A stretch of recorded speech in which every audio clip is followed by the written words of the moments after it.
మాజీ సీఎం జగన్ పై ఫైర్ అయ్యారు మంత్రి అచ్చెన్నాయుడు. రాష్ట్రంలో పరామర్శల పేరుతో law and order problem create చేసే విధంగా జగన్ వ్యవహరిస్తున్నారు. ఇక జగన్ పేరుకే పరామర్శ చేస్తున్నారని, చేసేది మొత్తం రౌడీజమే అన్నారు. ఇక 5 ఏళ్ల వైసీపీ పాలనలో మహిళలపై దాడులు, దళితులను ఉచ్చకోత పోశారు. ఇక కుప్పంలో మహిళలపై జరిగిన దాడిని తీవ్రంగా ఖండిస్తున్నట్లు ఆయన తెలిపారు.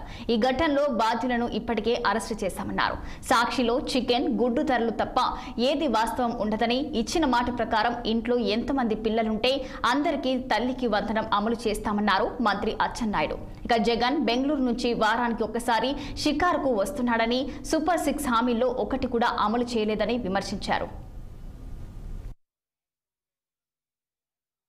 రాష్ట్రంలో ఉన్నటువంటి ఆర్థిక పరిస్థితులు, అందులో గత ప్రభుత్వం ఆర్థిక వ్యవస్థని చిన్నాభిన్నం చేసింది. ఈరోజు ఆంధ్రప్రదేశ్ రాష్ట్రంలో చాలా ఇబ్బందులు ఉన్నాయి, చాలా సమస్యలు ఉన్నాయి. ఇటువంటి సమస్యలు ఉన్నాయి కాబట్టి ఎన్డీఏ ప్రభుత్వం తల్లికి వందనం అమలు చేయలేదు.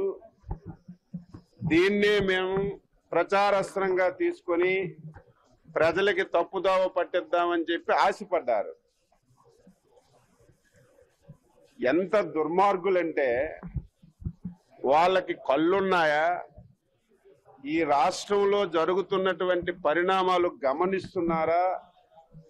లేదు బెంగళూరు నుంచి వారానికి ఒకసారి వచ్చి షికారు చేసుకొని వెళ్తున్నారు, అర్థం కానటువంటి పరిస్థితి. ఎంత నిస్సిగ్గుగా మాట్లాడుతున్నారంటే, ఎన్డీఏ ప్రభుత్వం అధికారంలోకి వచ్చింది, 1 సంవత్సర కాలం అయింది. ఎన్నికల హామీలు ఒక్కటి కూడా నెరవేర్చలేదు. సూపర్ 6 కార్యక్రమాలు ఒక్కటి కూడా అమలు చేయలేదని నిస్సిగ్గుగా మాట్లాడుతుంటే వారికి ఏం సమాధానం చెప్పాలి? వారికి సమాధానం కాదు ఇది.